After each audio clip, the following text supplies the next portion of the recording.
Q&A session. Next, we are gonna listen to a presentation by Stephen Larrabee. He's from the Rand Corporation. You have 12 minutes as well. Thank you very much. My remarks will pick up in many ways on some of the themes that Omar has risen. Let me say one thing about the title, which the Troubled Partnership in Deeper Trouble. When Noel asked me about this, I wrote a book not too long ago called The Troubled Partnership of U.S.-Turkish Relations in the Era of Dynamic Global Change.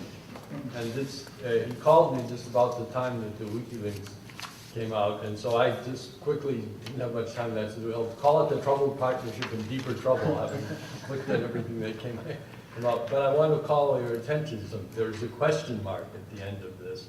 It was not a statement of fact, it was a question of whether it's in deeper trouble. And that is really the theme to which I really want to address myself.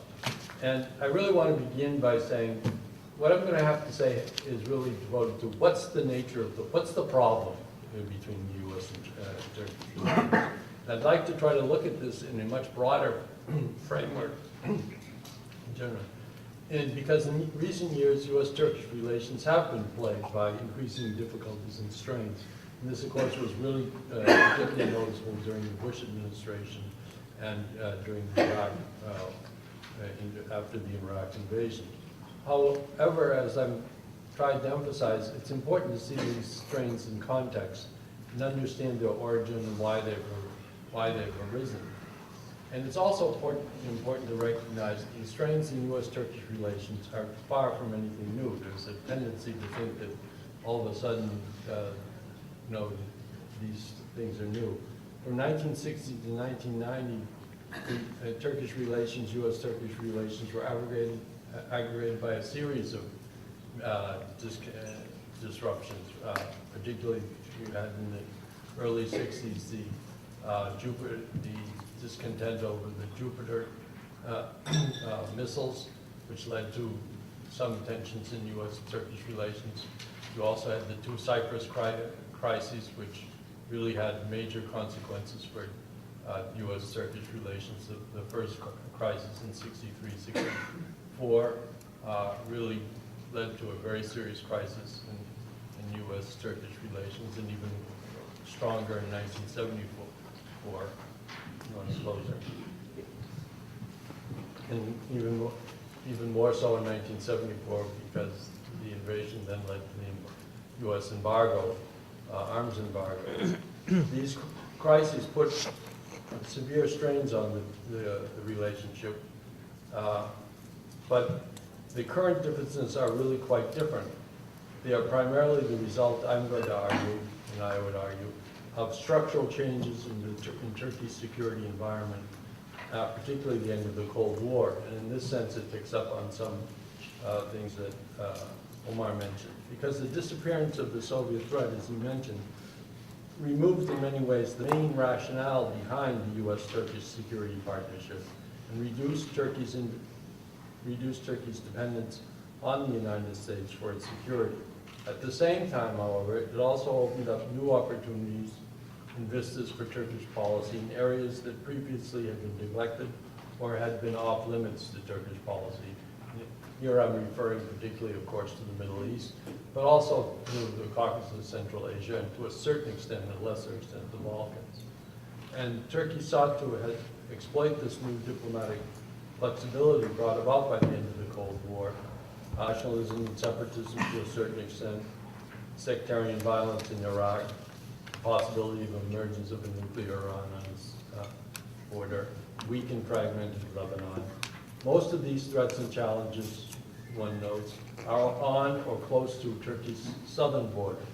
As a result, and this is the real point, Turkish strategic attention is today focused so much more on the Middle East than it had been in the past, not because of some sort of Islamic influence on Turkish foreign policy, but quite simply because that's where the key threats and problems and challenges to Turkish security are. At the same time, the shift in the locus of threats and challenges southward has given Turkey a stronger interest in maintaining both stability and on its southern border and cordial ties to its neighbors in that region.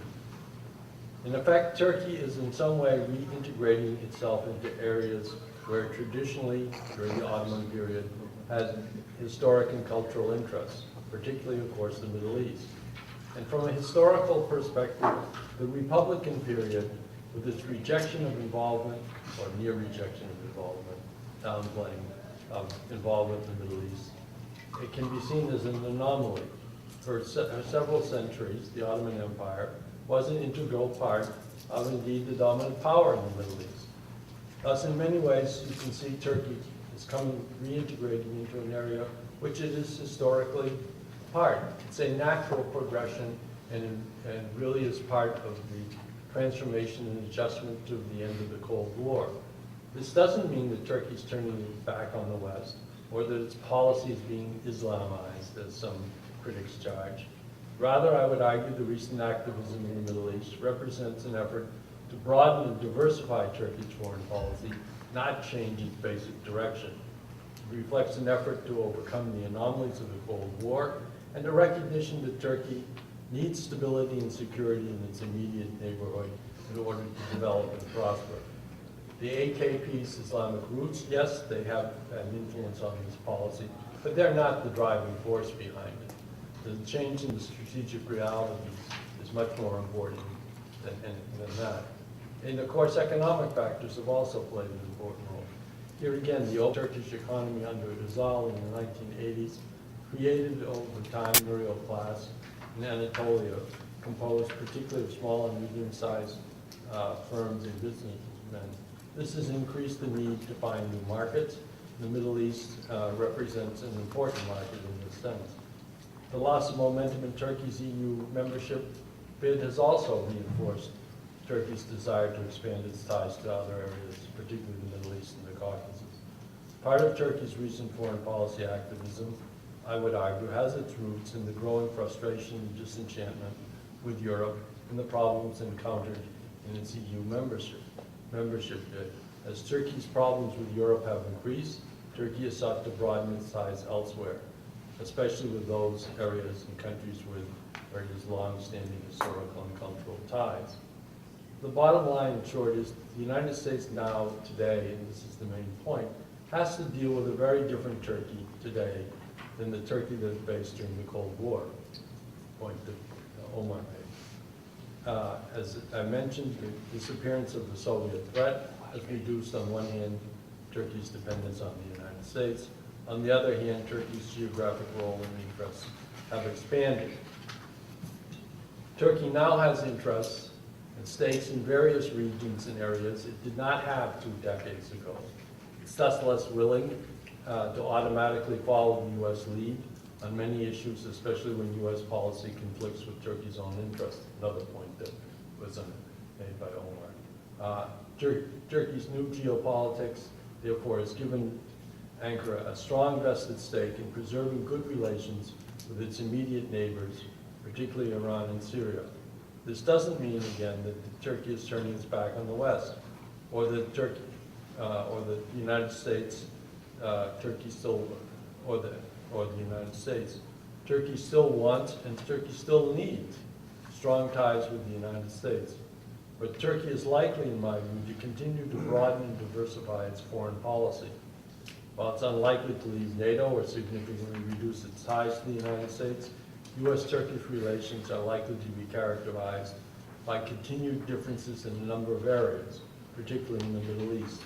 The use of Turkish bases, particularly Incirlik Air Base, is likely to remain a sensitive issue in bilateral relations. Turkey has allowed the United States to use Incirlik to transport men and material to Iraq and Afghanistan.